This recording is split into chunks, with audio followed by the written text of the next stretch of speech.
¿cuáles son las diferencias? A ver, Lorena, dime, ¿cuáles son las diferencias entre el aparato respiratorio de un neonato y de un niño? Lo primero que se te viene a tu mente. Buenas noches, doctora. ¿Podría repetir la pregunta, por favor? Decía que a manera de introducción vamos a recordar un poquito las diferencias entre el aparato respiratorio de un recién nacido y el de un niño más grande o de un adulto. ¿Qué te viene a la mente? Bueno, en el neonato de por sí hay, por así decirlo, una inmadurez, ¿no? Sobre todo de lo que es el sistema ciliar. Ya, bien. Sí, o sea... Sí, explícate. Digamos que los cilios son, digamos, un mecanismo para lo que son las secreciones, ¿no? Y lo que es también como una barrera protectora. Entonces, los neonatos, digamos que no tienen bien desarrollados estos cilios, y eso, de cierta forma, dificulta un poco, ¿no? Ya, o sea, no pueden barrer, como quien dice, no pueden servirnos de defensa. ¿Qué dice Sara? ¿Qué otra diferencia? Sí, también tenemos que, por ejemplo, el árbol bronquial de un recién nacido es más pequeño, tiene un menor diámetro. Entonces, la eliminación de secreciones, asimismo, sumado con lo que mencionó del aparato ciliar, por ejemplo, va a ser más dificultoso que el neonato elimine secreciones. Ya, y en general produce menos moco y cuanto más prematuro, menos aún, ¿no? A esto va aunado a que no hay mucho reflejo de tos. Ustedes van a ver niños con procesos respiratorios y no tosen, por lo menos las neumonías congénitas, no hay mucha tos. Después sí, de repente después va madurando un poco más y se va oyendo algo de tos, ¿no? Bien. A ver, ¿qué dice Alejandra Huachín? ¿Qué dice Alejandra? ¿Qué otra diferencia habría?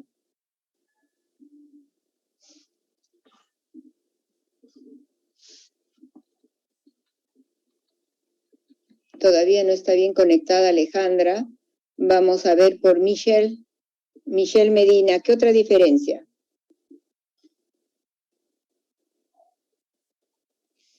Doctora, disculpe, ¿cuál fue la pregunta? ¿Diferencia de qué? Estamos viendo las diferencias entre el aparato respiratorio de un niño y de un neonato. Ya han mencionado que hay pocos cilios, que el diámetro de la vía respiratoria es mucho más pequeña y por lo tanto se obstruye más rápidamente. Yo he mencionado que no tiene mucho reflejo de tos. ¿Qué más? La maduración del sistema respiratorio también. Ya eso va a depender de la edad gestacional, ¿no? Pero en todo caso hay que hacer énfasis que los alvéolos se forman casi al final de la gestación y terminan de formarse a los 4 años. O sea, hay menos cantidad de alvéolos y más aún hay, acuérdense que el alvéolo tiene una cierta comunicación entre uno y otro, y hay canales de comunicación que no se van a dar en el caso del neonato. O sea, generalmente si se obstruye una parte, pues viene el aire por otro lado y así compensa en un niño más grande, en un adulto. En el neonato no hay eso. Bien, ¿alguna otra más, en Daniela? ¿Otra diferencia? Buenas noches, doctora. Buenas noches. Bueno, con respecto a la anatomía, también puede haber las costillas del bebito son más horizontalizadas que las de un adulto, ¿no? Es más hiperinsuflado en el caso de alguna patología respiratoria en los neonatos. Claro, son más horizontalizadas y los músculos entre esas costillas son más verticales. En cambio, a otras edades esto es más diagonal y eso permite que haya una mayor expansión, ¿no? Entonces, el neonato tiene una limitación en esa expansión. A ver, ¿qué dices, Requejo? Hipatía, ¿qué otra diferencia? Aparte de ello, doctora, las vías aéreas son más estrechas, la tráquea más corta, ¿no? Básicamente eso, con la estrechez de las vías aéreas, desde la nariz hasta la tráquea, ¿no? y la laringe está más anterior y superior, ¿no? Es muy diferente, por eso que se intuba sin hiperextender. Vamos a ver qué dice José Herrera. ¿Otra diferencia?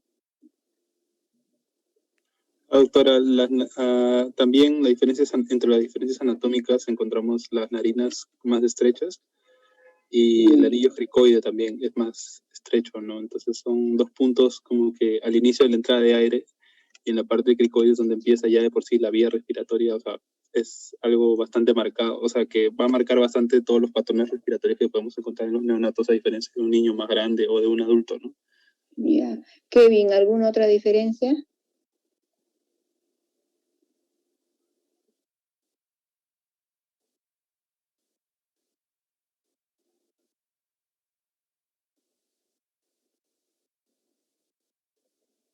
Ya, está bien. Y más aún si es prematuro, ¿no? Más aún si es prematuro, tenemos que la falta de surfactante va a hacer que sea más duro, el pulmón menos extendible, ¿no es cierto? Pero si tú te refieres a capacidad pulmonar, hay otros factores también, ¿no? Y uno de ellos es la forma en que se inserta el diafragma. El diafragma en el adulto es también es oblicuo, ¿no? En cambio, en el caso del neonato es un poco recto. Entonces, cuando va a insuflar el adulto, baja mucho más hacia abdomen, entonces tiene una mayor capacidad. En cambio, el neonato ahí tiene un límite, ¿no? ¿Alguna otra cosa más? A ver, Luis Andrés Salas.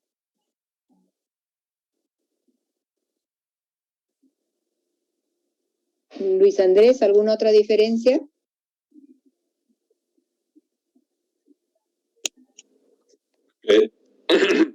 Disculpe, creo que la laringe de un recién nacido tiene una forma un poco más de embudo que en un niño mayor o un adulto.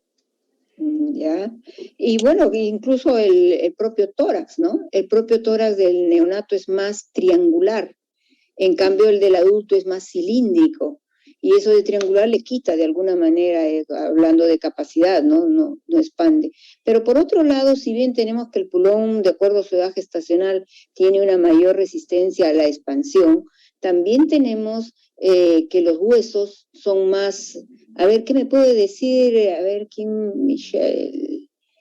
A ver, igual le repetiremos a Michelle. Michelle, ¿qué nos puedes decir de esto? De qué pasa con los huesitos del neonato, con las costillas del neonato. Además de estar más horizontalizadas, ¿qué otro problema tiene?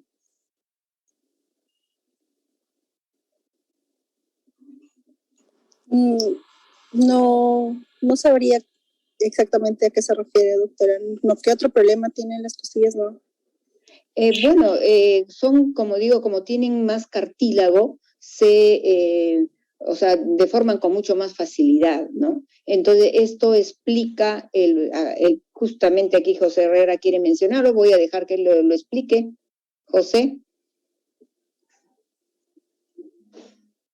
Sí, doctora, se refería al cartílago, o sea, en los recién nacidos el cartílago tiene una composición diferente, mejor dicho, que en el nivel de las costillas hace que se expanda de una forma que limita un poco la expansión, ¿no?, torácica. Entonces, por eso es que puede tener ese tipo de respiración, ¿no? Y por así decirlo, un uso de los patrones musculares más limitado, ¿no?, en el caso de que necesite otro tipo de capacidad para la ventilación.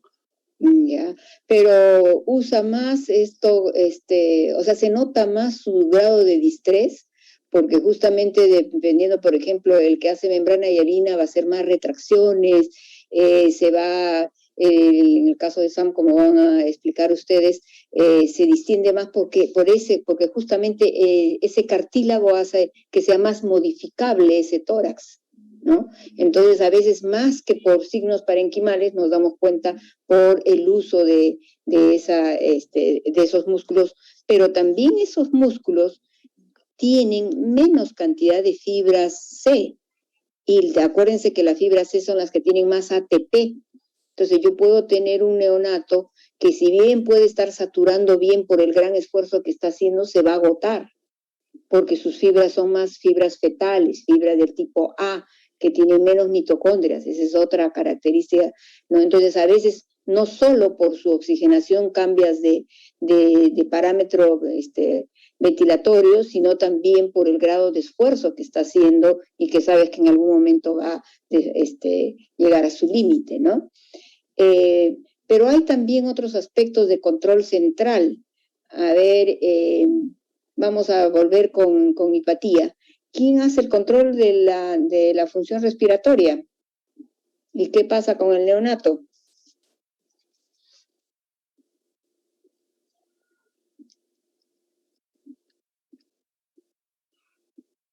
Doctora, no tengo la respuesta, doctora.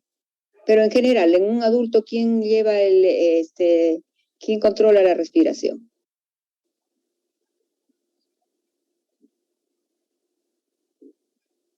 A ver, ¿qué dice Daniela?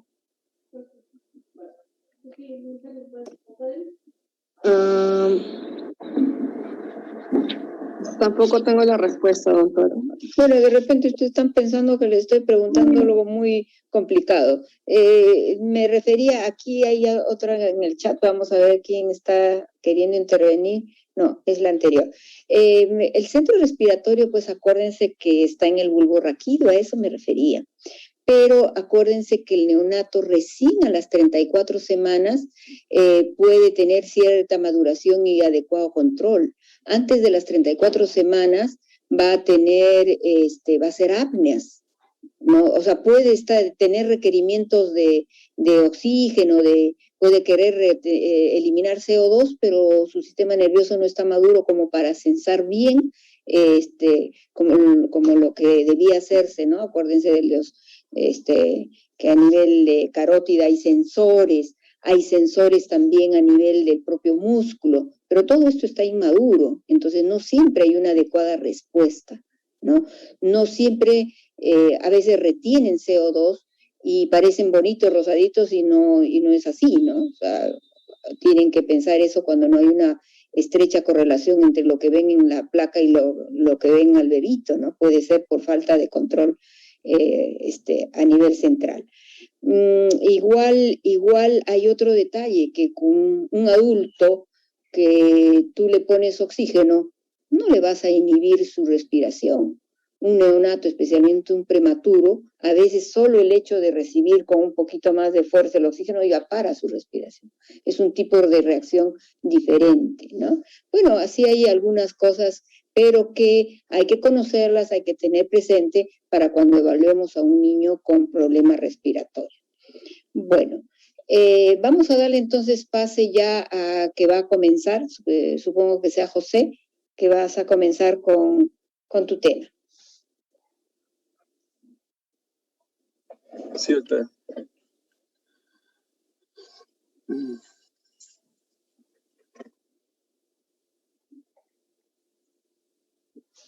Ya, buenas noches con todos. Mi nombre es José Herrera y en esta oportunidad la doctora Hipatia Requejo y yo vamos a hablar sobre el síndrome de aspiración meconial. Bien, para hablar un poco sobre la definición, hay varios tipos de definiciones, o sea, tanto, por así decirlo, de la enfermedad per se y de las características ya clínicas, ¿no? Pero si hablamos de la definición general, es una condición clínica en el neonato que causa una dificultad respiratoria debido al líquido amniótico teñido de meconio, y que estos síntomas se tienen que sí esclarecer que no sean de otra patología y que tengan un patrón radiológico típico, ¿no? Y bueno, se puede tener ciertos grados de gravedad. Este puede ser leve, moderado o grave, ¿no? Como bien dijo la doctora Serpa, esto va a depender también de los factores de riesgo o de la edad gestacional con la que nazca el bebé, ya que de eso va a depender también su respuesta y su adaptación a este cuadro patológico, ¿no? Ya que dependiendo de ello vamos a encontrar cuadros leves con un FIO menor a 0.40 en las primeras 48 horas, un cuadro moderado con FIO menor a 40 durante ya más de las primeras 48 horas, y el cuadro grave, que ya es cuando el bebé necesita ventilación mecánica en más de 48 horas y o presenta hipertensión pulmonar. Siguiente, por favor. Bueno, para hablar un poco sobre la epidemiología, como vemos aquí, en Estados Unidos según los estudios que se han hecho en los últimos 10 años, hay este porcentaje de que 0,1 a 0,4% de todos los nacimientos han presentado síndrome de aspiración meconial, ¿no? De los cuales un cuarto son sintomáticos y 0,1 son asintomáticos, ¿no? Y estas tasas básicamente, como les expliqué al inicio, van a depender de la edad gestacional, y ya que el meconio generalmente se produce en niños que tengan más de 35 semanas, ¿no? O a partir de 35 semanas. Por eso es muy poco probable, como ven en las cifras, que se dé en niños prematuros con menos de 34 semanas. Por eso es ¿Y a qué se debería esto? A ver, vamos vamos a interrumpir un poquito. 5,1% incidencia, los pretérminos tienen 16,5% y los posttérminos pues tienen la mayor cantidad, ¿no? 27,1%. A ver, le vamos a preguntar a Lorena un ratito, ¿a qué se debería esto? De los cuales quienes nacen, 20% son no vigorosos y un tercio requiere intubación y ventilación mecánica. Y bueno, 5 a 12% llegan a fallecer. Le estaba preguntando a Lorena por qué es más frecuente un niño de mayor de 34 semanas. De los casos de insuficiencia respiratoria neonatal, ¿no? Y las cifras en nuestro país, bueno, hasta el año 2002, el SAM representa Lorena, lo dejamos para después, por favor. De la morbilidad y tiene un 3% de mortalidad general del neonato en el país, ¿no? Cifras del MINSA para el año 2002. Siguiente, por favor. Bueno, para hablar un poco sobre la fisiopatología, primero hay que definir qué es el meconio, ¿no? Como ven acá en la imagen, al lado superior izquierdo de la pantalla, el meconio es un material negro bastante característico, por así decirlo, de un color negro verdoso, es inodoro y es bastante pegajoso, que consta de ciertos materiales de desecho propio del niño y de lo que contiene ya el líquido amniótico, ¿no? Que puede ser agua, células de descamación intestinal, de la propia piel, secreciones intestinales, bilis, jugos pancreáticos, lanugo, la vernis gaseosa, glucoproteínas y líquido amniótico. Y esta presencia del líquido de meconio en el líquido amniótico puede provocar en el bebé que se dé una hipoxia fetal y una acidosis, y por lo tanto esta hipoxia puede causar una respuesta que haga que el bebé que tiene el meconio en su intestino lo defeque, ¿no? Y de esa manera pase a la cavidad uterina y esté ahí, ¿no? Entonces, ese bebé, mejor dicho, que presenta el meconio en su líquido amniótico, tiene riesgo de aspirarse. Acá estamos hablando hasta ahí, todavía no hemos hablado de que aspire o no. Y bueno, los factores de riesgo para que haya presencia de meconio en el líquido amniótico es la insuficiencia placentaria, hipertensión materna, preeclampsia y compresión del cordón. Siguiente, por favor. Bueno, ahora sí, para hablar del síndrome de aspiración meconial, como estaba explicando, siempre hay una razón o una causa por la cual se produzca esta salida del meconio hacia el líquido amniótico, ¿no? Que por lo general es un distrés fetal, ¿no? Puede ser inflamaciones, infecciones, hipoxia, acidosis, y todos los factores de riesgo que causan este tipo de factores van a ser factores de riesgo para que haya esto. Entonces, una vez que el esfínter anal se abra, que es la causa más común, o que aumente la peristalsis intestinal, pues puede de frente tener el líquido amniótico el meconio estar en el líquido amniótico y tener riesgo de aspirarse, ¿no? Entonces, una vez que el bebé tenga ese estímulo de la hipoxia, puede estimular esto también una respiración fetal y los recién nacidos pueden jadear, ¿no? Y del mecanismo del jadeo puedan ya inhalar el líquido amniótico, ¿no? Y bueno, una vez que el líquido amniótico con meconio entra a través del jadeo y se aspira, se produce recién el síndrome. ¿Y qué es lo que causa el síndrome de aspiración meconial en nuestro cuerpo? Bueno, en el cuerpo de los recién nacidos. Pues hay varias cosas, ¿no? Primero, una obstrucción mecánica, ya que se producen tapones de moco, ¿no? Y pueden ser obstrucciones tanto parciales como completas. Las obstrucciones completas generalmente pueden causar atelectasia, ¿no? Ya que incluso el pulmón puede colapsarse y hay obviamente una disfunción de la ventilación-perfusión. Asimismo, si se produce una obstrucción parcial, hay un taponamiento de moco, de meconio, y esto va a producir una sobredistensión, ¿no? Que vamos a ver también en la radiografía. También el meconio, una vez que entra al sistema respiratorio, actúa como un irritante químico, ¿no? Y también puede producir inactivación del surfactante, ya que puede producir un riesgo de colapso y funciona como, tiene unos receptores que estimulan a que el surfactante se inhibe, ¿no? Y de esa forma puede causar también una disfunción del estrés, de la reacción ventilación-perfusión, ¿no? También puede producir una inflamación y irritación química, ya que el meconio actúa como un activador quimiotáctico, ¿no? Es decir, que va a llamar mayores leucocitos y por lo tanto puede causar una neumonitis, que se puede evidenciar entre las primeras 24 a 48 horas, ¿no? Y esto generalmente puede llegar a causar una rotura epitelial, exudaciones proteicas y hasta necrosis celular, ¿no? Que posteriormente lo vamos a ver. Y pues puede causar también hipertensión pulmonar, ¿no? Debido a la grave hipoxemia que está causando este trastorno, ¿no? Y bueno, como vemos aquí a la mano derecha, todo causa hipoxemia y acidosis, ¿no? Que es como, por así decirlo, lo que finalmente va a evidenciarse con la clínica. Siguiente, por favor. Entonces, acá otra vez vemos un poco los factores de riesgo. Lo anteriormente mencionado era más que todo factores de riesgo para la presencia de meconio en líquido amniótico. Y estos son factores de riesgo para la presencia, para ya el síndrome de aspiración meconial, ¿no? Que son, como les mencioné, los recién nacidos post-término, la asfixia perinatal, el retardo en el crecimiento intrauterino, el recién nacido mayor a 34 semanas, la enfermedad hipertensiva del embarazo es algo también importante, la diabetes mellitus materna, un perfil biofísico menor a 6 y un trabajo de parto inducido, ¿no?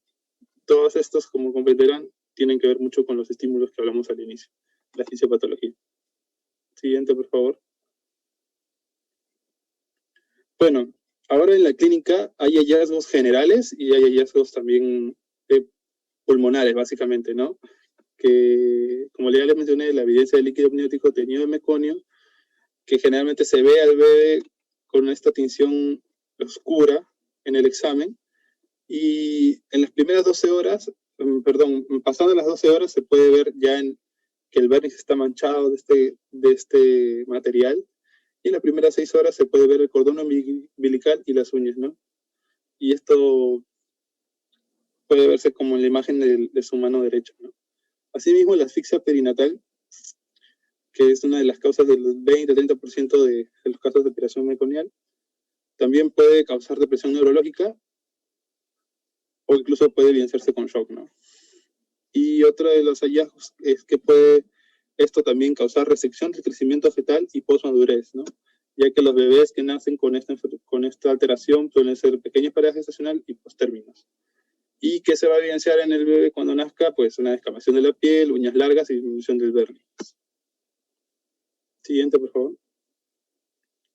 Dentro de los hallazgos pulmonares, ya es lo más característico de esta enfermedad, pues es que pueden haber, como les mencioné al inicio, sintomáticos y asintomáticos, ¿no? Los asintomáticos, por lo general, pueden desarrollar una descompensación progresiva conforme vaya el meconio hacia el árbol bronquial inferior, ¿no? Que puede demorar entre horas, ¿no? Por eso es importante que al inicio veamos el periodo de adaptación y que siempre se le vigile a este tipo de neonatos, ¿no? Y siempre buscar al momento de que sale el bebé en la atención inmediata, ver si es que hay algún tipo de líquido, de material viscoso, como les mencioné anteriormente, ¿no?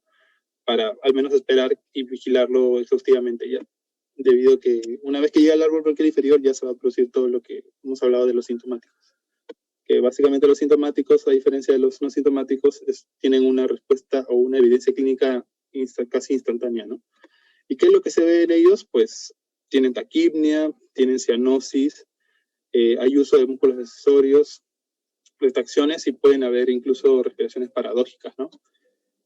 Debido a esto también podemos ver que el tórax está en forma de barril, ya que ya el bebé está teniendo él está tratando de compensar a través de la caja torácica la clínica que está teniendo. También a la auscultación podemos ver estertores y roncos debido a la presencia de meconio en la vía aérea. Y fuga de aire en el caso del SAN grave, pues puede llegar incluso esas atelestasas a romperse y producir un neumotórax, ¿no? O neumomediastino. Asimismo, la insuficiencia respiratoria, pues en un paciente con enfermedad grave ya puede llegar a ventilación mecánica o se puede tener el cuadro de hipertensión pulmonar persistente. Y bueno, los lactantes con hipertensión pulmonar se tiene que hacer un control mediante AGAS, ¿no? Siguiente, por favor.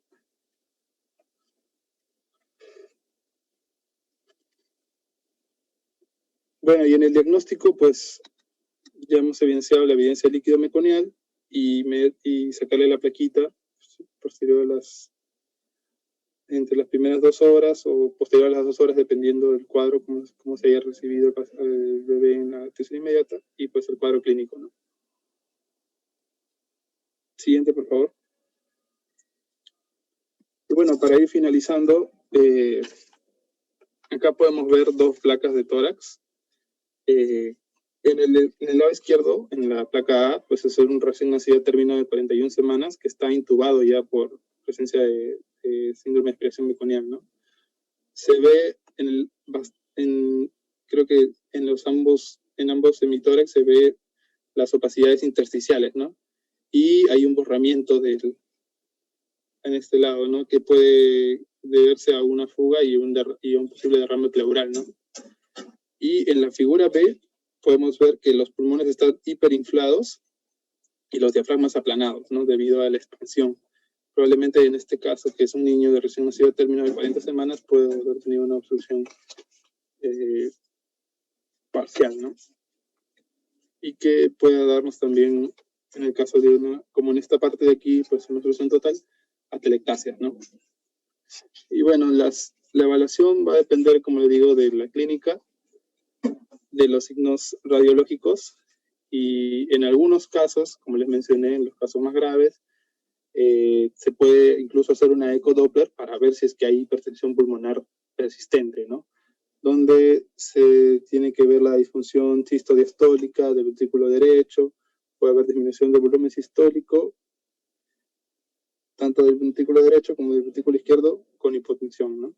Y también para tener un mayor panorama del cuadro clínico del paciente, pues se recomienda también monitorizar a través de un hemograma, PCR, procalcitonina, un cultivo, sangre y orina, ya que estos pacientes tienen riesgo de infectarse debido a que el meconio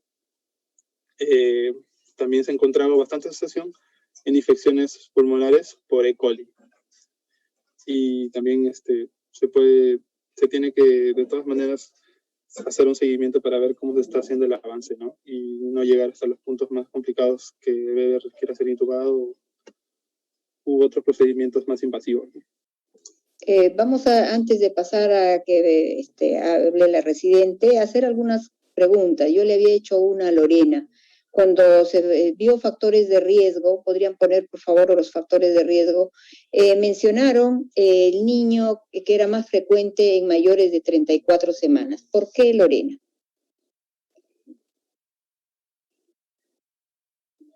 Esa moradita, esa de tus círculos morados, por favor, ahí déjalo.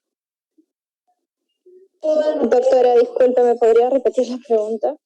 Tu compañero mencionó que esta es una patología que se presenta más en los niños que tienen más de 34 semanas. ¿Por qué motivo? Por el desarrollo del sistema gastrointestinal. No estoy segura. Tiene esto, sí, pero es esa la razón, ¿no? O sea, la producción de motilina generalmente ya ha llegado a su maduración a las 34 semanas. Antes de eso todavía no hay una respuesta al estrés eliminando meconio, ¿no? Es rarísimo en todo caso. En cambio, el niño pretérmino tardío, a término o posttérmino tienen un mayor riesgo. Pero vamos a ir un poco explicando. ¿Por qué razón, a ver, esto le voy a preguntar a Sara, ¿por qué razón el niño con retardo en el crecimiento intrauterino puede hacer, puede eliminar meconio. ¿Qué está pasando? Igual que por qué la madre, pero vamos a empezar uno a uno. A ver, Sara. No, doctora, no tengo. Pero no tu sabría. imaginación, a ver, ¿qué le está pasando al niño con restricción al crecimiento?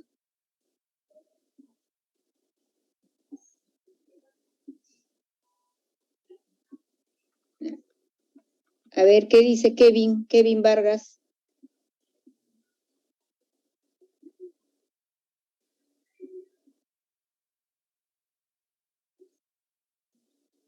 ¿Por qué no crece un bebé?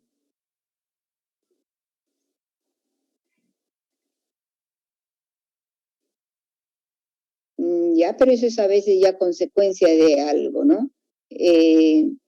Generalmente, y esto también se da para la diabetes materna, o sea, el niño está con una hipoxia crónica.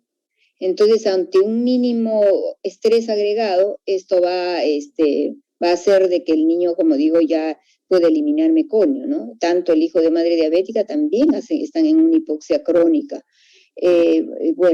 Y lo otro sí creo que es mucho más fácil, el niño asfixiado, de hecho, el niño con trabajo de parto inducido, o sea, lo están también sometiendo a un estrés. Pero quiero que tengan en mente que hay dos causas más comunes: hipoxia e infección. Entonces, ustedes frente a un líquido verde tienen que ver cuál de las dos causas es, porque las consecuencias son importantes. Su compañero ha mencionado, por ejemplo, que se ha asociado bastante a Escherichia coli, el líquido verde, pero también a listeria. La listeria monocitogenes da un líquido verde achocolatado. Entonces, ustedes si tienen una situación de esta, como la listeria le gusta mucho ir al sistema nervioso central, tienen que averiguar, tienen que hacerle una punción lumbar y ver si se acompaña de meningitis, ¿no? Entonces, esa es la infección. Y la otra es la hipoxia. Explicó también la fisiopatología y explicó también en qué situaciones era mucho más grave, ¿no? Vamos a volver en todo caso a Sara. ¿En qué situaciones es más grave el líquido verde? ¿Podrías poner cuando hiciste la clasificación de gravedad? Esa es la cascada, pero pusiste...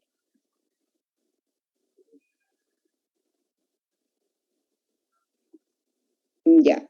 Entonces yo te mencionaba qué puede haber sucedido para que realmente sea más grave. ¿Qué niños suben a cuidados intensivos? A ver, Sara. Doctora, ¿puede ser de repente por el tiempo en el cual ocurrió? Porque esta puede ser intraútero o durante los primeros esfuerzos respiratorios al nacimiento. Ya, pero ¿cuál sería la más importante? ¿Cuándo es dónde? Cuando los primeros esfuerzos respiratorios, cuando ya nació. No, realmente es cuando es intraútero, que es la mayor parte de casos.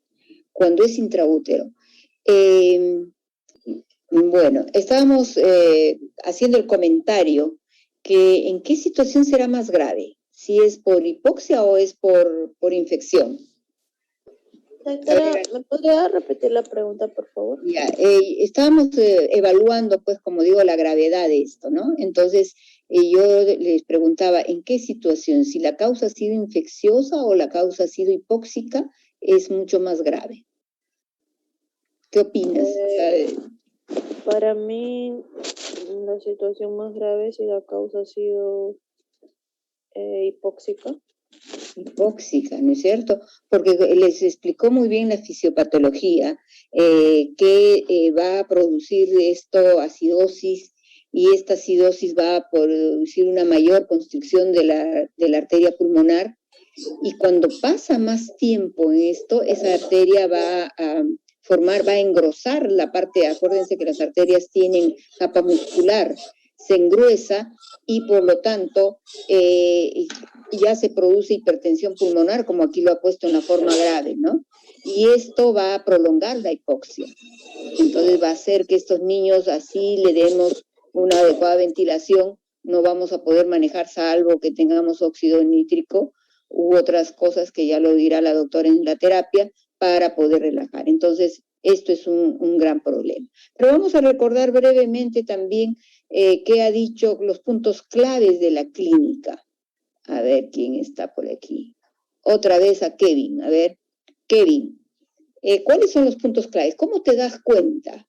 Miren que mi profesor de aquel entonces nos decía que el diagnóstico de SAM se hacía desde la puerta. Así nos decía. ¿Por qué razón? Ya. Pero ese distrés respiratorio, por eso le decía que desde la puerta dice que sabe. Primero vas a ver al niño con meconio, impregnado de meconio. Si por lo menos se ha pasado más de 6 horas, el cordoncito umbilical va a estar verde. Y segundo, está atrapando aire. Entonces su compañero ha mencionado que poquito a poco se va a poner cilíndrico. Y muchas veces ni siquiera hay mucho tiraje. Y no es que haya mejorado, o sea, puede haber empezado con tiraje, pero como está atrapando y atrapando aire, ese pulmón está poniéndose ya cilíndrico, el tiempo, el volumen tidal va a ser corto.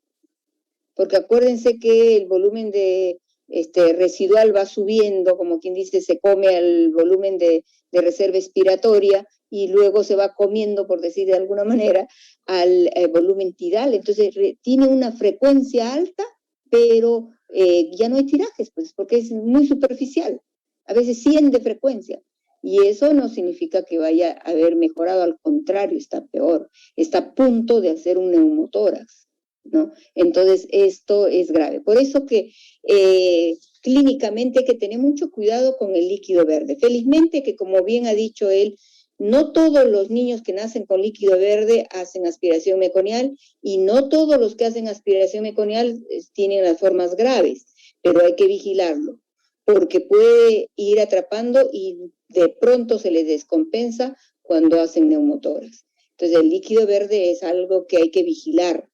Cuando hacía guardias, siempre los problemas respiratorios eran algo que había que cruzar los dedos para ver cómo evolucionaban y no nos hacían situación de crisis como es en un caso de neumotórax, ¿no? Entonces, empiezan con distrés, pero pueden empeorar.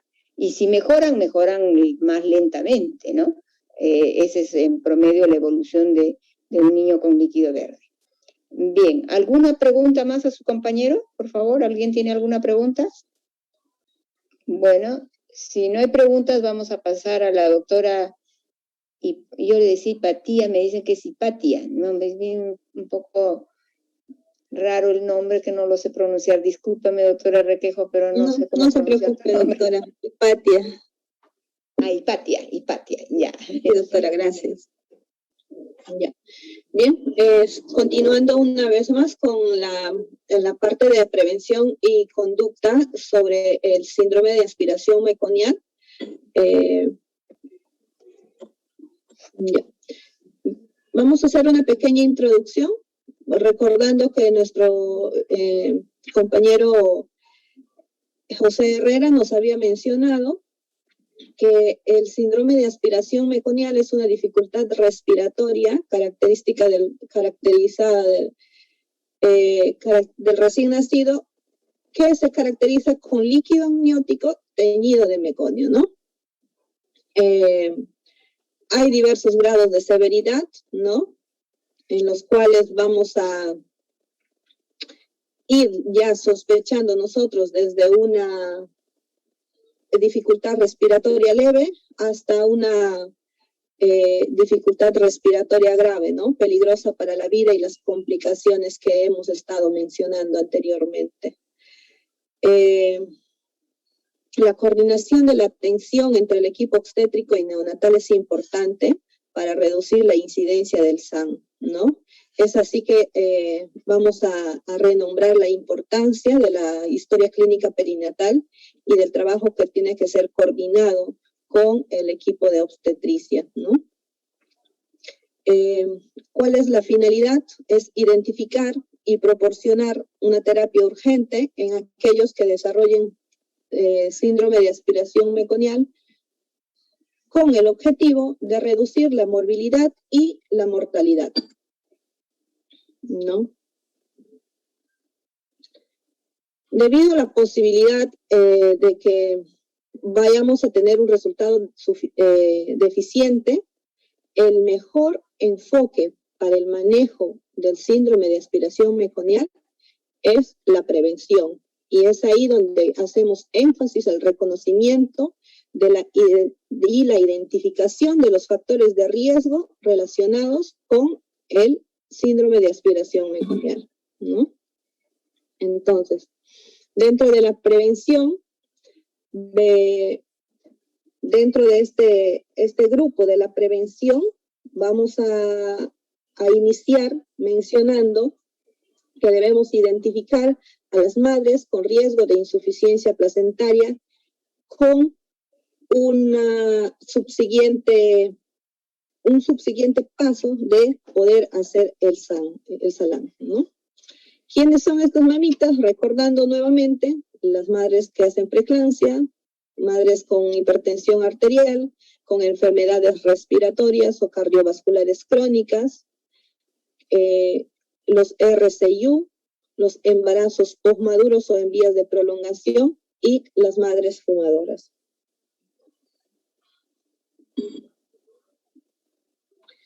También es importante que se haga el monitoreo del corazón fetal intraparto, o sea, la cardiotocografía fetal, sobre todo en los embarazos que se cree que tienen mayor predisposición de hacer hipoxemia fetal intraparto, ¿no?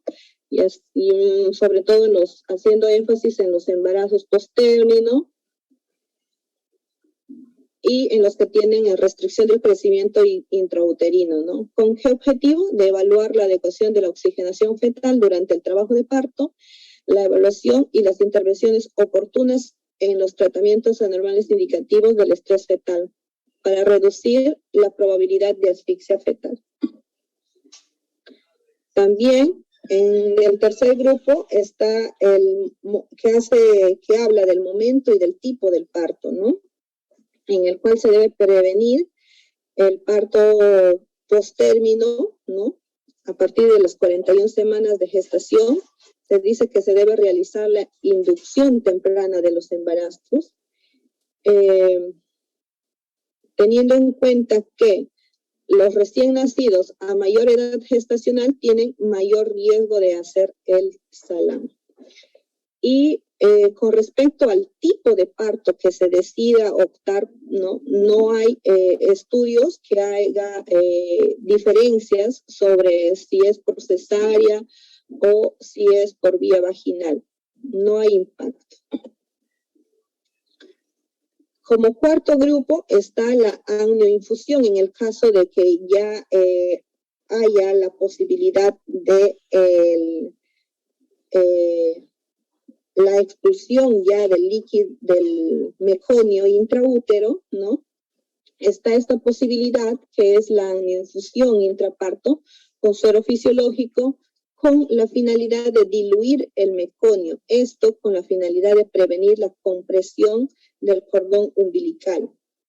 Con respecto a este procedimiento, no reduce la morbilidad neonatal, pero sí es un tratamiento eficaz de las desaceleraciones variables y repetitivas de la frecuencia cardíaca fetal y disminuye la compresión del cordón umbilical, que se puede hacer intraabdominal o se puede hacer por vía cervical. Ya yendo a lo que nos compete a nosotros, al equipo de neonatología o futuros pediatras, es el manejo de la sala de partos de bebés con síndrome de aspiración meconial, ¿no? La AJA y la Academia Americana de Pediatría y el Colegio Americano de Ginecología y Obstetricia de recomendaciones en las cuales nos menciona sobre la no efectividad ya o la eficacia de la succión nasofaringea de rutina que se realizaba en los recién nacidos con líquido amniótico meconial, ¿no? Y lo que sí recomiendan es que la atención inicial debe ser de acuerdo a los principios generales del RCP neonatal, ¿no? Que lo conocemos muchos de nosotros. Creo que en esta rotación es una de nuestra principal herramienta a conocer. ¿En qué momento se debe actuar, no? ¿En qué momento? No es que nace el bebito y teñido de meconio e inmediatamente le vamos a hacer la aspiración, ¿no? Como se realizaba antes, incluso en el periné de la mamá ya decían líquido meconial y ahí mismo se realizaba. No hay poca evidencia que respalde ese desarrollo. Disculpen, voy a admitir. Ya. Hay poca evidencia que respalde que esos pacientes tengan una mejor evolución, ¿no? Tanto respiratoria y en su sistema nervioso. Entonces, lo que debemos hacer es actuar según las guías del RCP, ¿no? Y en este momento, si el neonato no mejora tras una ventilación a presión positiva o tras una posterior intubación, quiere decir que estamos hablando de una probable obstrucción traqueal por secreciones espesas, ¿no? En donde ahí recién es donde vamos a aspirar con la sonda por el tubo endotraqueal a una presión aproximada de 80 a 100 milímetros de mercurio, ¿no? Entonces, la AJA, la Asociación Americana de Pediatría, no recomienda la intubación endotraqueal más la aspiración, ¿no? En los recién nacidos pocos vigorosos, dado que hay poca evidencia que respalde una mejor evolución del tanto desarrollo respiratorio y neurológico. En cuanto a los lactantes vigorosos, hay estudios clínicos controlados, ¿no? Que la intubación endotraqueal no ha demostrado ser superior a la reanimación de rutina, incluida la succión orofaringea, y no se puede recomendar para los bebés vigorosos hasta que haya más investigación disponible, ¿no? En cuanto a los lactantes no vigorosos, la recomendación de no realizar la succión endotraqueal de rutina para los recién nacidos no vigorosos con líquido teñido de meconio se basa en el principio de la prevención del daño, ¿no? Y dado que hay falta de pruebas que nos sugieran que la succión endotraqueal es beneficiosa, ¿no? Con respecto a los cuidados, ¿no? Y triaje posterior que se debe realizar a estos recién nacidos o neonatos que tienen líquido amniótico meconial, ¿no? Hay que observarlos con la finalidad de buscar el desarrollo del síndrome de dificultad respiratoria, ¿no? En las horas subsiguientes, ¿no? Los recién nacidos que desarrollan síndrome de aspiración meconial generalmente presentan signos de dificultad respiratoria inmediatamente después del nacimiento.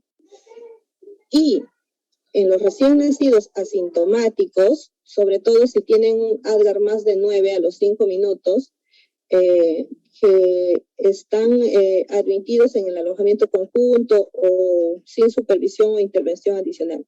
Los recién nacidos con con líquido teñido de meconio con un Apgar menos de 9 a los 5 minutos, se debe hacer una observación en la UCI o en la unidad de cuidados intermedios o en el alojamiento conjunto, ¿no? Durante las 4 a 6 primeras horas, ¿no?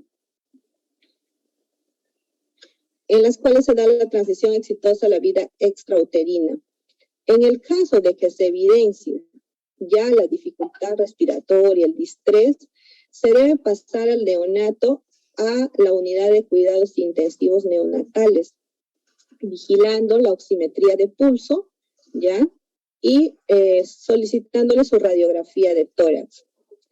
En los que veamos más gravedad, más severidad, se recomienda que se debería hacer una gasometría. Y bueno, en lo que respecta a estas radiografías, ¿no? Podemos encontrar, por ejemplo, Estas 3 imágenes corresponden, la primera, a un recién nacido con un día de vida de 41 semanas, con el diagnóstico de un síndrome de dificultad respiratoria asociado a un SALAN.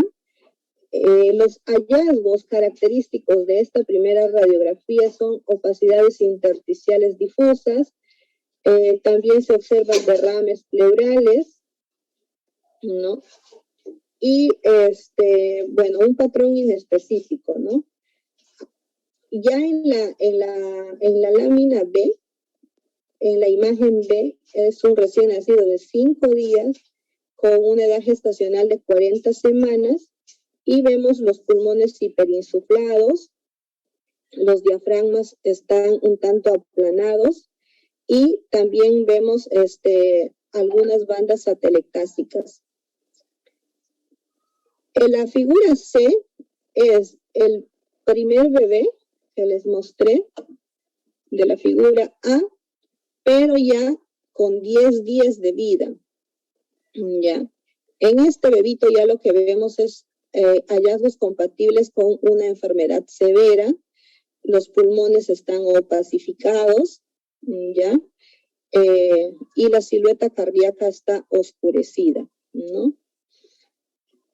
Y básicamente los hallazgos radiológicos característicos de un síndrome de aspiración meconial, ¿no? Lo que conocemos mayormente son los infiltrados algodonosos difusos, asimétricos, en parches y zonas de consolidación que generalmente son a predominio derecho, además de la hiperinsuflación, ¿no? Como podemos observar en las figuras que están en la parte inferior derecha, donde hablamos del patrón de panal de abeja característico, ¿no? Son imágenes algodonosas alternando zonas hiperaireadas. En cuanto a la oximetría, ¿no? Hay que determinar la adecuada oxigenación, ¿no? Para los bebitos que identificamos que necesitan oxígeno suplementario, se le debe pedir su AGA, en el cual podemos encontrar hipoxemia e hipercapnia, pero no es del todo específico para diagnosticar SAN, ¿no?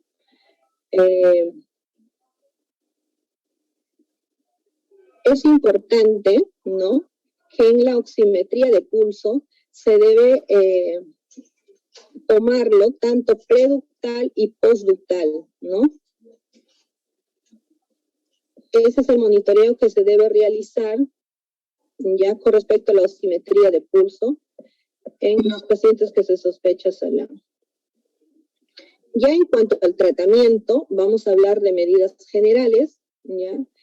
En donde debemos mantener una adecuada oxigenación y ventilación, debemos mantener la presión arterial adecuada, debemos corregir cualquier anomalía metabólica que se identifique en el momento, incluyendo la hipoglicemia, la acidosis, que van a hacer que aumente el consumo de oxígeno.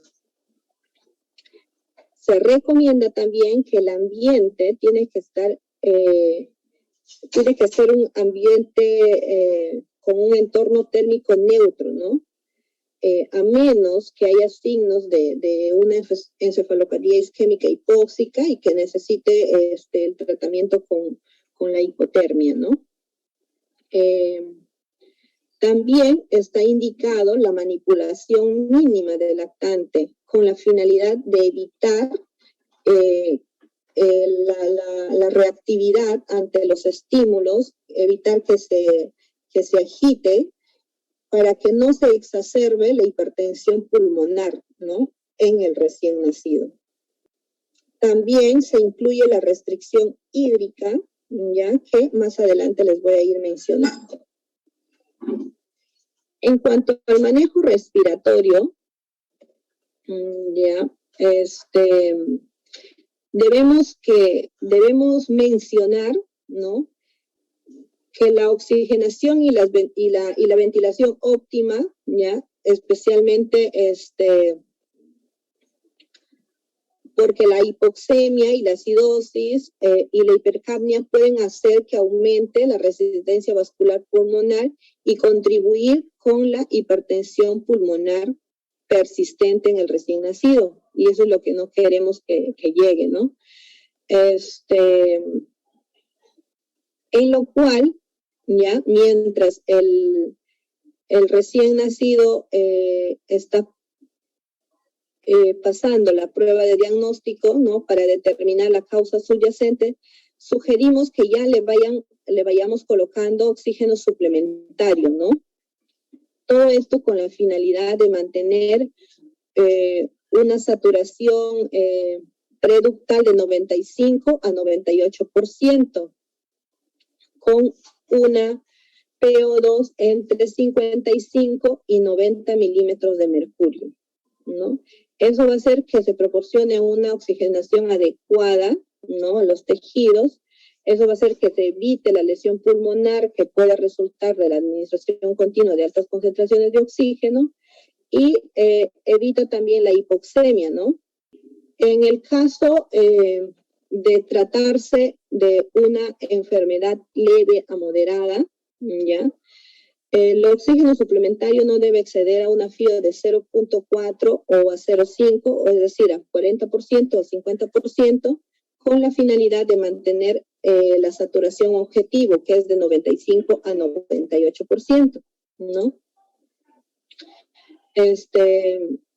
Bueno, en el caso de que la administración de oxígeno, se menciona que debe ser de preferencia el casco cefálico, pero también se puede usar la cánula binasal, ¿no?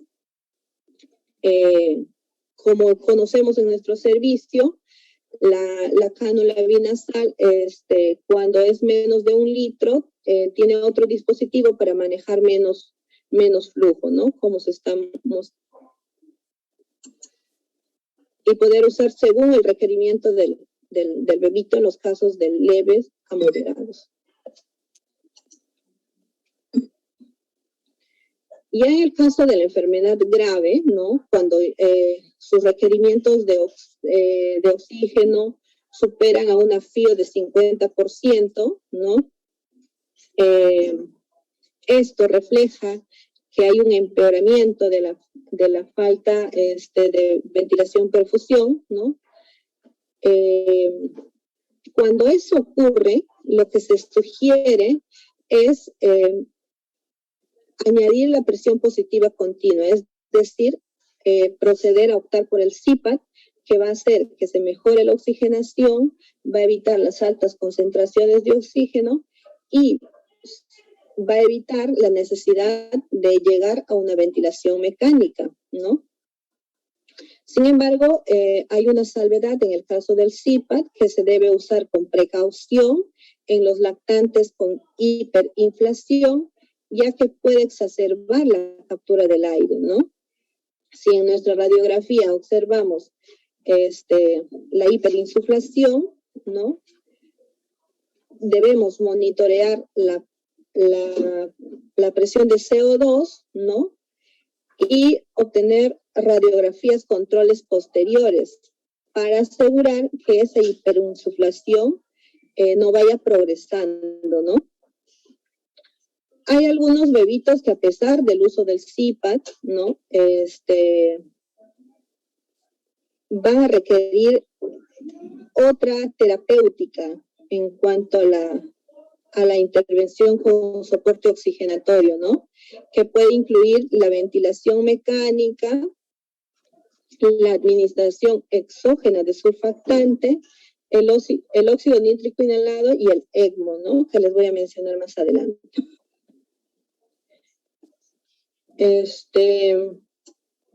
En cuanto a la ventilación mecánica, ¿no?, aproximadamente alrededor del 30% de pacientes que presentan síndrome de aspiración meconial requieren ventilación mecánica, ¿no? Debido a la insuficiencia respiratoria. ¿Con qué objetivo vamos a proceder a... ¿Cuál es el objetivo, mejor dicho, de que estos pacientes se sometan a la ventilación mecánica? Es que se logre, pues, obviamente, una ventilación perfusión óptima, ¿no? Evitando los traumas respiratorios. En estos pacientitos que requieren la ventilación mecánica, se sugiere que la PO2 se debe mantener entre 55 y 90, ¿no? Con una saturación objetivo de 95 a 98, y debemos permitir la hipercapnia permisiva, ¿no? Con una PCO2 entre 50 y 55, ¿no? Siempre y cuando el pH permanezca en un rango de 7.3 a 7.4, ¿no? También se puede considerar la ventilación oscilatoria de alta frecuencia cuando no hay una respuesta a la ventilación mecánica convencional, ¿no? Y también se puede optar por lo que es el ECMO cuando hay una falla a la ventilación mecánica y a los tratamientos farmacológicos que se proponen. En estos bebitos, ya, podemos usar sedantes. ¿En quiénes se usa sedantes? En los recién nacidos con ventilación mecánica que cursan con agitación debido a la respiración asincrónica que presentan, ¿no? ¿Con qué objetivo vamos a dar los sedantes? Para asegurar un intercambio gaseoso óptimo, ¿no? Durante la fase aguda, sobre todo, de la enfermedad, y permitir el destete controlado de la ventilación asistida. Generalmente se usa sulfato de morfina por vía intravenosa. La dosis de carga es de 100 a 150 microgramos kilo durante 1 hora y seguimos con una infusión continua a dosis de 10 a 20 microgramos kilo hora. También podemos usar el fentanilo intravenoso a dosis de 1 a 5 microgramos kilo hora. En el caso de que la sincronía respiratoria persista y no se identifique una causa específica, podemos optar por el uso de miorelajantes como el becuronio, el pancuronio. En el caso del pancuronio a dosis de 0.1 miligramos kilo, pero con respecto a estos medicamentos o miorelajantes es limitado su uso, ¿no? Por los efectos adversos sobre todo que presenta. También les hablaba de que podíamos optar por el surfactante. ¿Cuándo podemos optar por el surfactante? En el caso de estar ante la presencia de una enfermedad grave, ¿no? En el que la ventilación mecánica se mantenga por encima de un 50% de una FIO de 50% y añadido a esto, la presión media alta de las vías respiratorias estén más de 10 a 12 centímetros de agua, ¿no? La dosis va a ser de 6 mililitros por kilo o 150 miligramos kilo. ¿Cuál es la ventaja del uso del surfactante, no? Reduce la necesidad de utilizar el óxido nítrico inhalado y la necesidad de ECMO, ¿no? También podemos, también dentro de la terapia está el óxido nítrico inhalado, que es el paso subsiguiente, que es un vasodilatador pulmonar selectivo, cuya función es mejorar la oxigenación en pacientes que ya hayan hecho hipertensión pulmonar persistente, ¿no? Asociada al SAM. Primero tenemos que hacer un ensayo, ¿ya? De la terapia con surfactantes, sí o sí, en las formas severas. Tenemos que evidenciar la hipertensión pulmonar persistente, ¿no? Además, debemos evidenciar el shunt de derecha a izquierda, ¿no? Con la ecocardiografía, en el caso de que sea permisible, ¿no? Porque, o que lo dispongamos también. Otro medicamento que se ha propuesto para el tratamiento de la hipertensión pulmonar ya asociado al SAN es el sildenafilo, que también es un vasodilatador pulmonar que inhibe la fosfodiesterasa, pero que se prefiere antes del sildenafilo, el óxido nítrico inhalado, por su reacción secundaria relacionada con la hipotensión. Y Patia, una cosita que quería preguntarte, pues nos están avisando que en 4 minutos se acaba. Volvemos a entrar en todo caso, si es que se vuelve a salir. Sí, doctora, claro que sí. Ya, sí. Ya, continúa. Y bueno, ya yendo casi para la parte final, lo que proponen dentro de la terapéutica es la oxigenación por membrana extracorpórea, que lo conocemos como ECMO, ¿ya? Es cuando ya no se responde a la ventilación mecánica ni al tratamiento con surfactante, ¿no? Esta es una ayuda prácticamente ¿no? cardiopulmonar que espera la resolución del proceso, ¿ya? Va a ayudar mientras se resuelva el proceso pulmonar.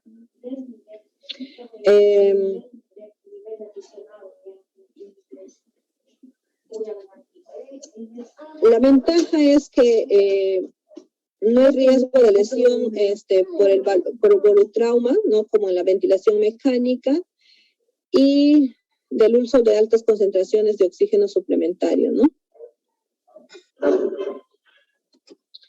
En cuanto al aporte circulatorio, ya para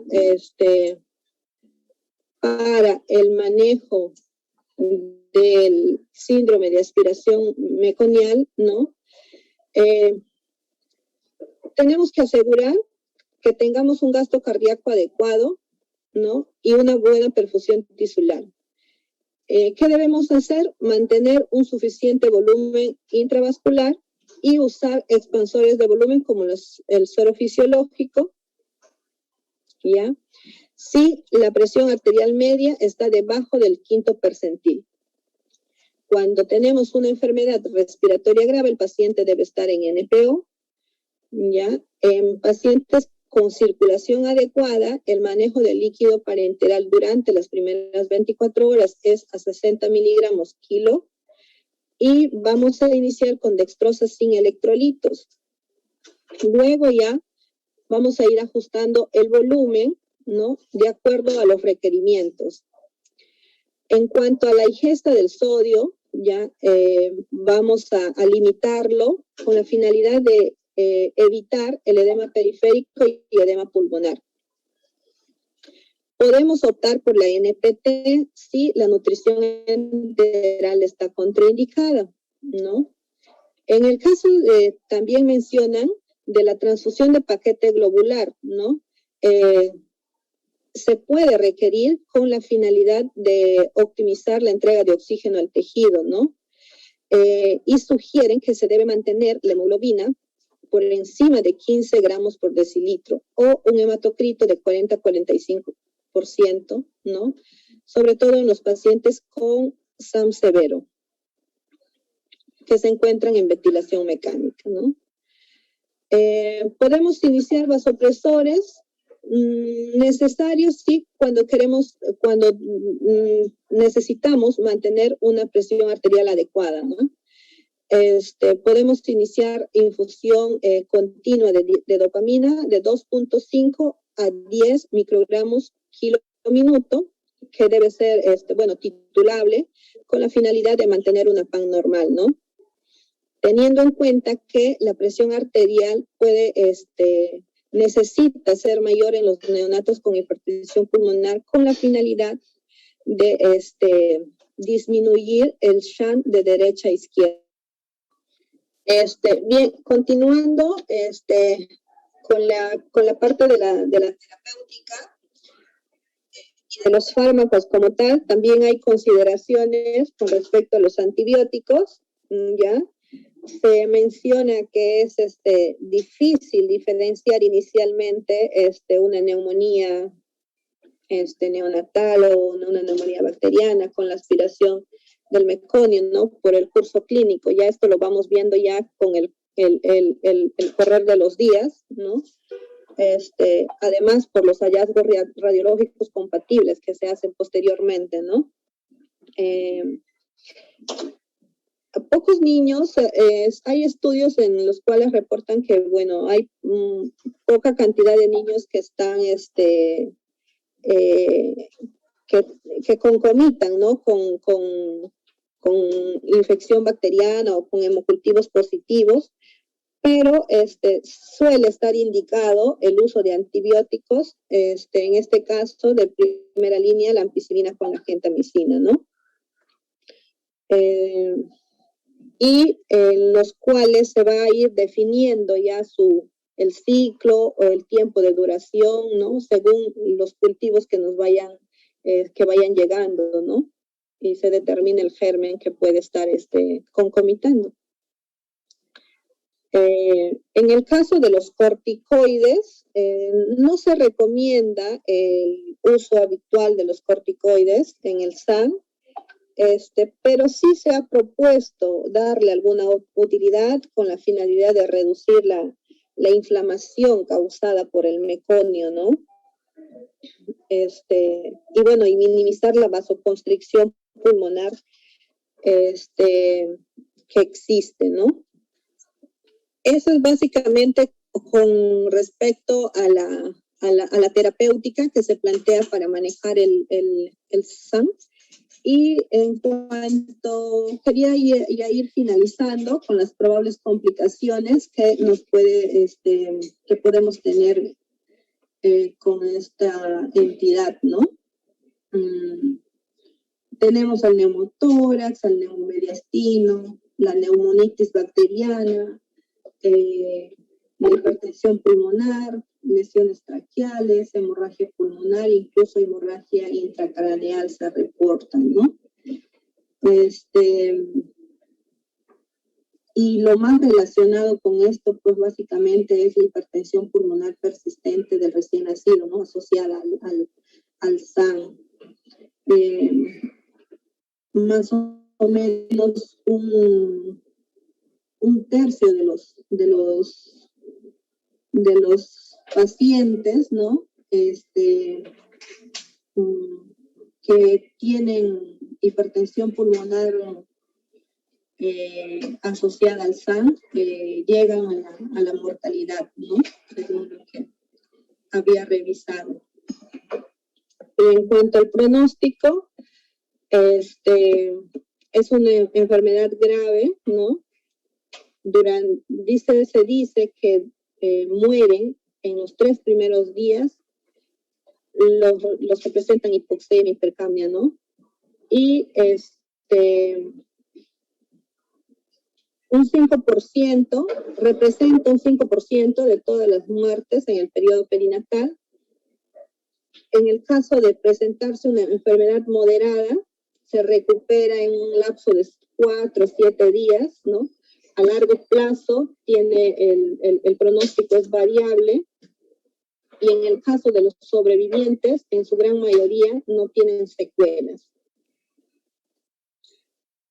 Extrañándome que iba a hacer un papeleo de...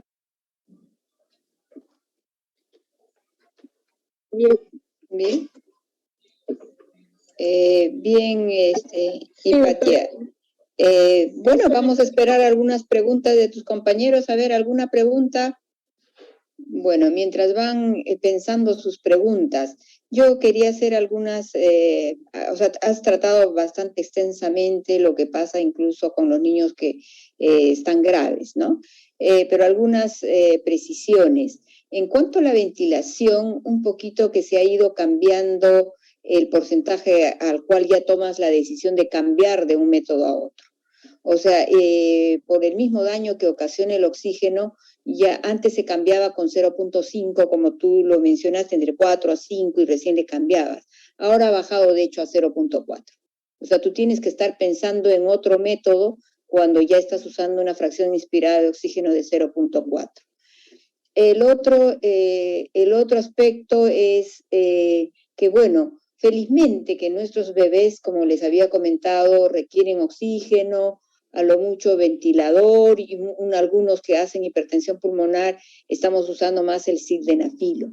Nosotros no tenemos ni óxido nítrico ni extracorpórea. Óxido nítrico creo que el seguro lo ha comprado. Salud creo que tiene una máquina de óxido nítrico, pero es la única que hay en nuestro país, ¿no? Y extracorpórea no tengo conocimiento, por lo menos. Entonces, nos limitamos, como digo, muchos de estos niños lamentablemente fallecen, pero felizmente, como digo, no hay en gran número, ¿no? Entonces, más tenemos que basarnos en qué hacemos con los niños que son en su mayoría, ¿no? Y al respecto, había algo de antibióticos que habías mencionado que quería que tus compañeros lo comenten. A ver qué dice, Daniela. ¿Daniela está? Sí, doctora, aquí me encuentro. ¿Qué opinas respecto a los antibióticos? En realidad sí está bien darlos, ¿no? Porque de todas maneras hay una contaminación por el meconio, ¿puede ser? Ya. A ver, ¿alguna otra opinión en relación a antibióticos? ¿Han leído algo? Bueno, miren, realmente hay dos escuelas, pero tiene que ver con la gravedad del caso más que todo y con el antecedente de riesgo. O sea, si la madre tiene un antecedente de riesgo de infección, como lo hemos estado mencionando, es la otra gran posibilidad, le das antibiótico. Y decía con la gravedad, porque van a haber situaciones, como bien lo dijo la residente, que no vas a poder diferenciar, porque el niño de SAM va a tener respuesta inflamatoria sistémica, va a tener el hígado grande, el hemograma le va a salir alterado, él va a estar con, no va a lucir bien por la propia hipoxia. Entonces, no es fácil de distinguir que esté infectado o que no esté infectado. Entonces, muchos, especialmente la escuela española, le dan antibiótico, porque no saben si está infectado o no el grave. Pero como digo, hay muchos casos en que la situación es leve, que apenas hacen una neumonitis, o en todo caso tienen un pequeño infiltrado, que tranquilamente se podría observar y ver, como digo, si no hay riesgo en la madre, si uno puede observar la evolución y ver. Esos generalmente, como bien dicen, remiten en 3, 4 días. Hay otros que remiten en más tiempo. Entonces, uno tiene que valorar frente a qué paciente, frente a qué situación está para poder tomar la decisión de si se pone antibiótico o no. O sea, no es que ya líquido verde, veo en el pulmón, igual antibiótico, no. Va a depender de la magnitud del problema y del antecedente. ¿Algún otro comentario de alguno de sus compañeros?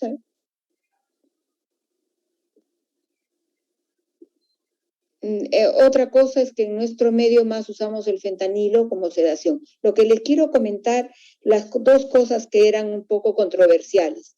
Si pongo o no CPAP. Ese era uno porque, como digo, el miedo es de que haga neumotoras. Si en membrana hialina o en patologías menos complicadas, estoy siempre alerta porque el CPAP puede ocasionar neumotoras, con SAM con mucho más razón. Pero uno tiene que valorar. Hay SAMs que son con bastante componente de atelectasis, como bien lo ha mencionado, me gustó mucho esa parte, que tengo que ver cuán insuflado está el pulmón. Si está muy hiperinsuflado y no está oxigenando bien, es mucho mejor ponerlo a ventilación mecánica, o sea, sedarlo, hacer que sea la máquina la que comande con la ventilación, y de esa manera disminuyo el riesgo de neumotórax, ¿no? Y tratar de, como digo, que sea el menor tiempo posible para evitar también las otras complicaciones que da el ventilador mecánico. Pero, bueno, tengo que ver, pero si la situación es que todavía me puede dar, no hay demasiado atrapamiento, más hay predominio de neumonía, o sea, de infiltrado o de atelectasia, puede ayudarle el CPAP, pero siempre cruzando los dedos, siempre monitorizando bien al paciente. Igual el surfactante se usa en muchos sitios, de unos como lavado, le hacen un lavado, Otros le ponen la dosis de frente, pero le ponen una sola dosis. No ha habido mucha diferencia entre ambos métodos. Algunos le ponen dirigido, si hay una zona telectásica, le ponen como un lavado, pero dirigido a la zona telectásica. Entonces, tampoco han encontrado mucha diferencia en que lo pongan así dirigido con que lo pongan como si fuera membrana hialina, ¿no? Muchas veces, si tú mostraste una placa de un niño al inicio y después de 10 días, cuando uno no maneja bien la hipoxia, o sea, cuando lo sometemos al niño a hipoxia, va a consumir, no solamente va a haber problema de que por alteración, inhibición del neumocito, o sea, no va a funcionar el surfactante, o que va a ser por obstrucción el que haya la telectasia, sino que se puede dar una especie de consumo de surfactante por hipoxia. O sea, la propia hipoxia con cualquier problema respiratorio, ustedes pueden tener una taquimia transitoria, pero si no oxigenan correctamente, puede suceder. O sea, ningún extremo es bueno. Hay que darle de acuerdo a sus requerimientos, ¿no? Y como digo, tratando de mantener la saturación de oxígeno 95, eso por ser niño a término. Los pretérminos, como ustedes van a ver, incluso de 93 a 95, ¿no? Bueno, entonces, sin ningún extremo, porque realmente cuando comenzamos a hacer énfasis, capacitar al personal de enfermería en que no se debe usar oxígeno sin medirlo, etcétera, y ya se estaban yendo al otro extremo, que estaban con distrés y no le ponían oxígeno. Ningún extremo es bueno porque va a consumir y va a ser hipertensión pulmonar, por la hipoxia le produce acidosis, luego hipertensión pulmonar o consumo de surfactante y te empeora el problema, ¿no? Entonces, bueno, hay que tener en cuenta eso. ¿Algún otro comentario, alguna otra experiencia? Tú misma, doctora Requejo, ¿alguna otra de tu experiencia? Bueno, sí, justamente quería mencionarle que, bueno, de las 2 revisiones que realicé, bueno, de las 3 revisiones que realicé, algunas mencionaban que ya podemos optar por ¿cómo se llama?, por la ventilación cuando ya iba más de 40 el requerimiento de la FIO, o otras, entonces yo lo decidí tomar, ¿no?, ese parámetro, ¿no? ¿Y los pacientes que has visto alguno así grave?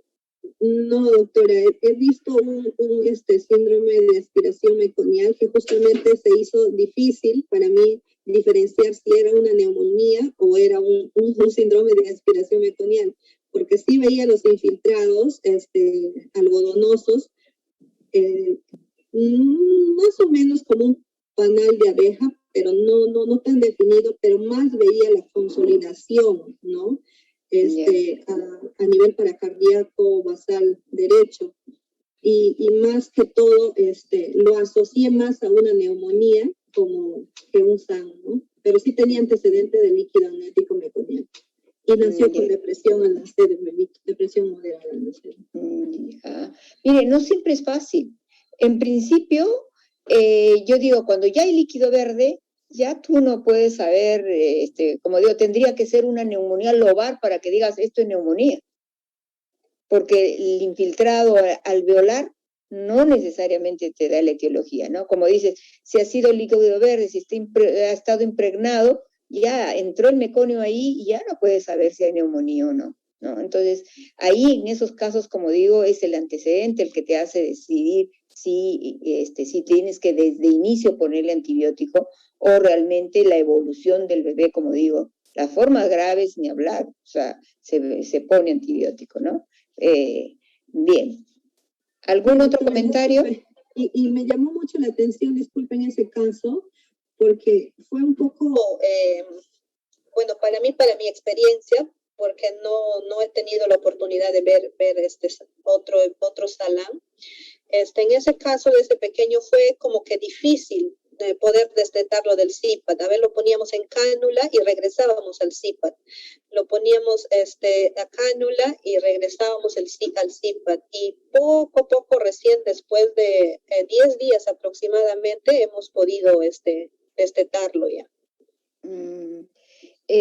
Bueno, la hipertensión pulmonar es el otro problema, que lo ideal es que tener un ecocardio y definir con eso. Pero tenemos otras formas en que hacemos sospechar, que justo también lo mencionaste, el diferenciar entre el brazo derecho y la pierna, ¿no? O sea, que sea uno preductal y postductal. Entonces, si hay una diferencia de 20%, ya te está ayudando. Si es con AGA, la precisión es mucho mayor, no solo la saturación, sino el AGA en los dos lugares. Pero lo ideal es con ecocardio. El ecografista sí te determina con más precisión qué presión tiene ese bebé a nivel de la pulmonar, ¿no? Bueno, porque como digo, puede estar sucediendo eso, que esté prolongando un poco, o la magnitud, porque hay unos chicos que está casi todo el pulmón lleno de meconio, ¿no? Y hay otros que no tanto, entonces también eso puede agravar. Bueno, yo a lo que le tengo siempre respeto y les he mencionado es al neumotórax. Yo me acuerdo que cuando hacía guardia, en mis tiempos se usaba, para las emergencias se usaba no era Bocat, sino era una alita. Y era alita 23 en mi bolsillo, había un tubo endotraqueales y o sea, tenía a la mano por si algo pasara, y la alita para poder sacar de la emergencia. Mientras buscamos el material y preparamos el material, le poníamos la agujita y con un frasco con suero fisiológico, ahí metíamos la parte distal de la alita y hacíamos el drenaje, ¿no? El drenaje de emergencia, porque eso, a veces mientras estás ventilándolo, como hace hipoxia, lo intubas, pero con el tubo le estás dando mayor presión y si el neumotórax lo sigues empeorando, ¿no? Entonces a veces hay que hacer esas situaciones de emergencia. Otros lo hacen con el Avocat, pero más fácil era con el otro, ¿no? Bien, entonces ese es el detalle de estar siempre listos. En otros lugares el equipo de neumotórax está en el servicio, con todo su aparato, o sea, todo. En cambio, en nuestro servicio tenemos que pedir el aparato, el frasco estéril a esterilización, el material tenemos que pedir a esterilización, no nos dan material, entonces tenemos que estar buscando alternativas, ¿no? Para esa situación de emergencia. Bien. ¿Algún otro comentario? Bueno, si no hay otro comentario, te agradezco muchísimo, les agradezco a los dos, tanto al interno como a ti, que han hecho una excelente revisión, un excelente resumen, bastante amplio el tuyo, doctora Requejo. Bueno, yo espero que se siga así aprovechando, aunque sea al fin del día, pero se siga aprovechando con este tipo de reuniones. Les agradezco su participación.